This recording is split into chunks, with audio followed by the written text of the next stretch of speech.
Hey, I'm Cone. I'm Dave. We're in Sum 41. You're watching Front Row Live with Rob. How much impact does a festival tour like this have for the band when you guys are on the tour while a new album kind of gets released? Something like this, it's perfect for an album release because we can go out, play in front of kids that we wouldn't normally be playing in front of because it's a whole bunch of different bands, crowds, and we actually get to say something like, "Hey, we're coming back in the fall, so come back and see this tour." When we tour this record, and it's been awesome so far. The response to the new stuff has been great. Now, I got to hang out with Zumo while you guys were in rehearsals in LA before you guys went off on the road. What was that, a couple months ago? So, how different was the rehearsals for this tour as opposed to like previous tours that you guys have done? They're somewhat the same. Like when we have new songs, we just basically focus on those because we don't really need to practice Fat Lip and In Too Deep and Still Waiting over and over. So yes, majority of new songs. Like we were playing, we were just in Europe and we played 3 new songs. On this, we only get 45 minutes, so we're only just playing Out for Blood. But yeah, it's we just focus a lot on new songs now. There's 10 new songs on the new album that we need to kind of get together for the fall.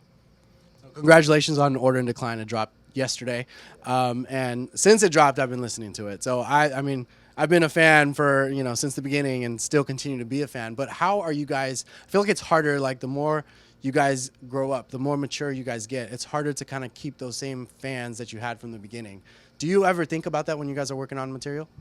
No, I mean, that sounds kind of selfish, but no, we don't. I mean, literally, the songs that come out are always just a reflection of what we're going through, what our feelings on the world are, and I mean, it's always been put out that way, and people have just been responding. Like a massive boost for us was just stepping out on the stage at the Warped Tour in 2016, not knowing what to expect with new material and being away for so long, and then seeing that like younger kids all the way up to like old crusty punks, which we thought was going to be like the main core, right? Yeah.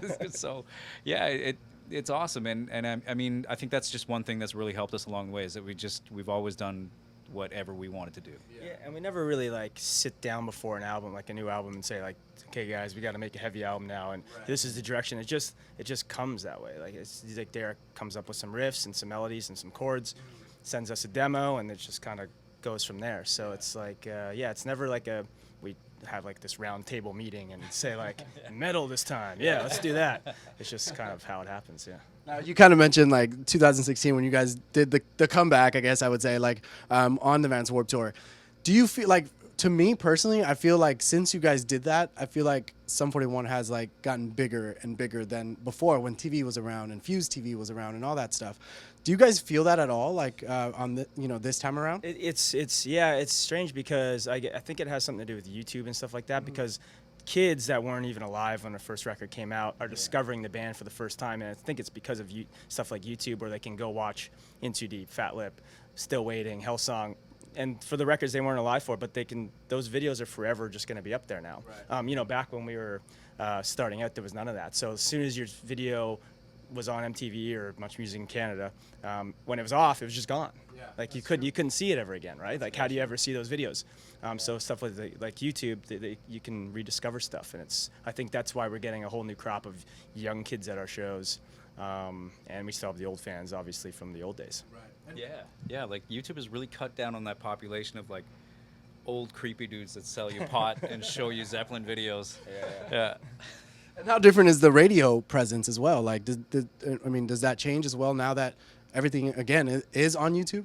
I mean, I think formats of radio are changing. Like, we used to be on alternative rock radio, and now alternative rock radio seems to be more pop radio.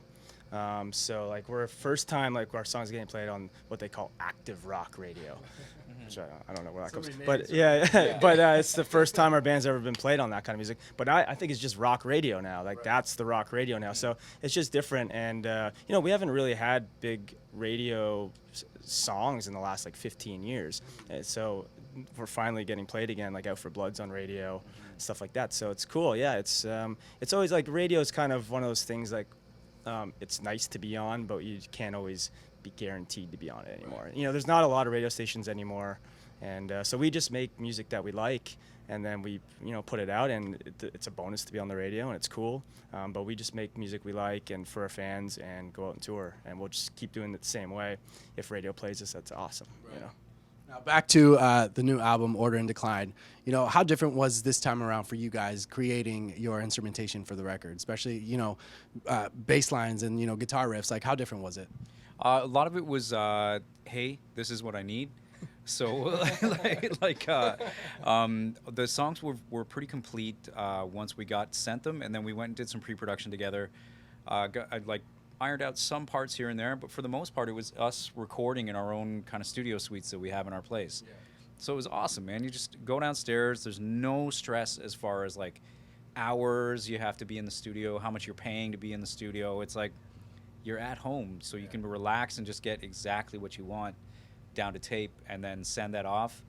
Whatever comes back, and then it was probably the most fun I've had in my own studio. Forever. Yeah. And by tape you mean digital? Yes. Yeah. By tape I mean hard drive. Yeah. You're still in those days, man. Yeah. Exactly. Tape emulation. Right? Yeah. What about for you, Cone? Yeah, same thing. It's like having the freedom of just walking down to my basement, and, but it's always been the same. Like Derek and I kind of go back and forth. Like he'll send me the song without bass on it, and I'll just noodle around for a bit, and then send it to him, and he'll be like, yeah, that's cool, or maybe change a couple of those notes. It's a little too busy there, a little bit busy there, and so we just kind of go back and forth. And recording it on my own, it's almost the same as doing it in the old days, because I'm talking to Derek about it. He's like, when you did bass back then, I just wouldn't come into the studio that day. He's like, why am I going to watch you play bass for 3 days? So it's kind of the same, And where's the moral support, man? I know. I'm like, yeah, you never really did come and watch me. Yeah. You were always there, though. Always. When you left, I'd be like, yo, why don't you leave your bass? Yeah. Oh, shit. Yeah. Do you guys feel like you guys challenge yourselves a little more on this album? And if so, how? Yeah, I think every album you're kind of challenging yourself to do a little bit something different. But it's still like you want to keep it in the Sum 41 realm. But Derek's constantly coming up with different kinds of riffs and stuff too. That like there's some songs where I sat down, I was like, holy shit, this is actually kind of challenging and tough, and I have to really work at this. So there's a lot of that. You don't want to. We never really want to do the same thing over and over. This album I don't really think sounds like any of our other albums, but it still sounds like us. Right. So yeah, you want to keep it fresh for yourself as well. Right. Yeah, I mean, working with him, he knows me as a musician, I think, better than I know myself. So with a lot of the solos on this record, he was like, no, I think you can do this better. I think this can happen here. And he'd be like, just go off and just play solos. So I would send him like 20 takes of a solo. Yeah. And kind of like how Slayer does their solos, we just comped a solo together from the 20 different performances. Wow. So it was awesome, because I literally had to go and challenge myself to come up with all these different solos. And then, just make one master solo, yeah. How do you bring that now to the live show? Like, is that something that you're still trying to figure it out, or do you have that down already? Oh, no. I mean, once the record comes out, we learn what happens with the solo, and then play the solo right. Yeah. So how do you guys distinguish, Derek the frontman to Derek the producer? Because this is album 3 or 4 that he's like, taking the reins and like produced it. It's kind of used to it now. Like the first one he did was Underclass Hero. He's been doing them ever since. So I mean, I think we just work really well together now. We know what to expect from each other. And when I make up bass parts, I kind of, in the back of my head, maybe know if I'm being a little busy, but I'm like, let's see what he thinks this time. Yeah. Maybe he'll let this one slide. And he's like, no, it never slides. But so yeah, I think it's just we've been a band for 23 years now. Yeah. So I think it's second nature to just record like that. Like I feel like Derek, and even in the early days when he wasn't producing albums, he was kind of co-producing the albums anyway, so he was always involved in every which way. Now, for the writing process on this, was he solely the writer for this, or did you guys jump in on any parts of the songs? Yeah, he's solely the writer. I mean, we just kind of do our own instruments and stuff like that. And it's never really changed. Yeah. Just solos, a riff here and there, but for the most part, those songs come like pretty complete. Like. Yeah. He's very inward with showing things to us, so he's not going to bring a song to us until he believes it's at its absolute best that he can bring it. Yeah, not wasting any time. Exactly. Yeah, it's awesome. So it's cool that he kind of started writing this album while you guys were on that 13 Voices tour. Like, do you guys, you know, when that's going on with him, like, is that a time that you guys kind of separate from him and he's like doing his own thing, or do you guys all come together at the same time? I mean, he kind of like in our bus we have the back lounge, and that's kind of his little area. So he's always kind of back there, and you never really know what he's doing. He's like Taking a nap, mining something. So I think you know, there's a lot of like he's constantly on his computer, and when we have off time, I think you know, from what I've gathered, he was working on some riffs during the 13 Voices, and then on the road he was kind of trying to like fit the songs together and stuff like that. Because I think he had a bunch of different parts, and it's like, oh, maybe this part can go with this part, and you kind of like jumble things around. And then yeah, we did like once the songs, we had like 6 or 7 songs. We all got together in LA and did some pre-production, and some songs changed a little bit, like drum beats were changing and arrangements were changing and stuff like that. So yeah, we do come together once the song gets to a certain point. Once he kind of feels comfortable that he has it at a certain point, then he brings the band in and be like, okay, let's tweak whatever needs to be tweaked. Right. Yeah, I guarantee he's already started working on the next record. Well, Yeah. we do have like we recorded more songs. We recorded like 15 songs for this, or 14 songs. You guys normally just go straight to whatever's going to be released. Normally, but nowadays, like it feels like having a long album is pointless, because with the way the internet is now, like people pick their favorite couple songs and the other songs never get heard. So shorter albums, I think, is the way to go now. But we recorded like 3 or 4 extra songs that we maybe thought we were going to put on, but which I think are great songs, so they'll probably just be on the next record, which is cool. We almost have half the record done. Yeah, totally. That's crazy. Now, the last time I spoke to Derek, it was for the release of 13 Voices, which was a very personal record for him. But since releasing that record, do you guys feel like Derek has, you know, evolved even more from that record just because he got to open up more to his audience? So do you feel like when he writes, do you feel like he's opened up more now? Yeah. I think every record is kind of like a collection of you know, his thoughts lyrically, and I think that 13 Voices was definitely a record where the storytelling on it was based in, you know, recovery and becoming who he was when that album was released. And now we're all together, we're tighter, and I just think that lyrically he has like really outdone himself on Order and Decline. I think there's some genius stuff on there, and I love the approach of this is how we absorb the world.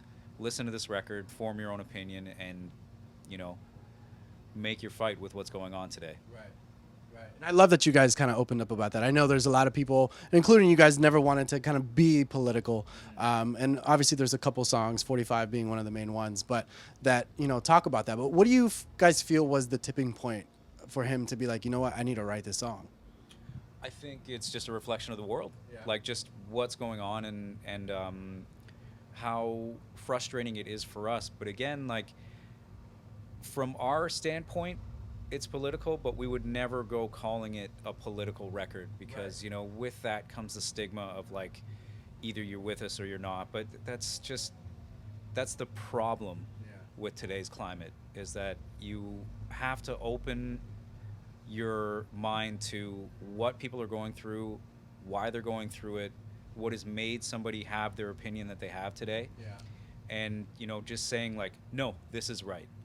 You know, you really got to understand what's going on in everybody's life. I feel like it's harder when you guys are the musicians, because, I mean, you're heard no matter what you say, like whether it's something hilarious or something, you know, dumb, like it's gonna bounce around the world. So is that something that you guys kind of think about when you guys first got into the studio to record this track? Were you guys contemplating on whether or not it was a good idea for the band? I think we just always say what we believe, whether, you know, but without being preachy, like Dave said. Like we're not gonna like tell people what's right and wrong, but this is our opinion on it. And we've done our research. Like you can't get away from what's going on. Like you know, we in our bus on the last touring cycle, we were constantly watching the news. I know I have like. It's like you can't get away from it. You can't get away from it. Even when you turn on your phone, like little news clips pop up and stuff like that. At least on my phone. So yeah, I think it seeps into your life, and you can't help but put it in the music. And we've never really shied away from voicing our opinion. Like even in the early 2000s with the Bush administration, like we were doing like songs like "Still Waiting" was based off that. So we've always kind of talked about it if we believed in it. Now, one thing that was cool was you guys have a ballad on this album. Two ballads. Two, pretty much, yeah. What was the other one? Catching Fire. Oh, that's right, Catching Fire was. But Yeah, true. But the more, I mean, Never There was like more piano. Yeah, so like that's something new for you guys, right? Like I don't recall you guys doing that before. Yeah, we've done some piano stuff in the past. Full on piano like that? Oh yeah, yeah. Dang, what am I missing? Which album was this? I need to go back in and like. It's probably those videos that were on MTV that I never saw after. Right? Yeah. Or those ones we put out once MTV shut itself down. Yeah. Still sending them our songs. Yeah, started putting Why Brett. aren't they playing these?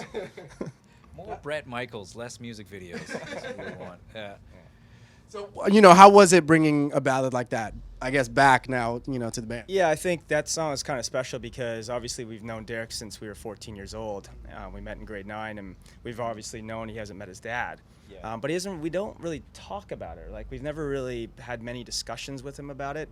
We've known him and his mom have had a great relationship. So it was something that I was really happy that he decided to write about it. And, I always think, like, writing music can be used as therapy. And I don't know if he used it as therapy, but maybe he needed to write this song, and maybe he just needed to get it out finally. And it's a very moving song. It's emotional. So Yeah, he's the type of songwriter that he lets the song unfold, as opposed to trying to take it in a certain direction. Right. So he'll let the song unfold, and then once the song's done, if the chorus isn't strong enough, he'll tinker, right? But it was one of those songs, he explained, that just he doesn't know where it came from, he doesn't know why it came at the time it did, but now it just unfolded, and that's how it was written, and yeah, it was the right time for him to do it. Wow. Yeah. You guys are right now on the Disrupt Rockstar Taste of Chaos. Damn, you guys are on the Disrupt tour right now. Obviously, there's going to be a world tour for this album. Is that already like in the works, or is that something that we can expect like this year? Yeah, everything's in the works right now. We're planning U.S. in the fall, and then there's going to be some Canada, then there's going to be some Europe, hopefully, and then South America. We're going to go around the world. Yeah, so we just kind of I don't know what order the countries are going to fall into place. But something's happening. It's all happening, yeah. Awesome, guys. Well, thanks so much for reuniting. I can't believe it's been this long since I've seen the two of you. But you guys be sure to check out Sum 41. The new album, Order in Decline, is out now. Thanks for watching on Front Row Live.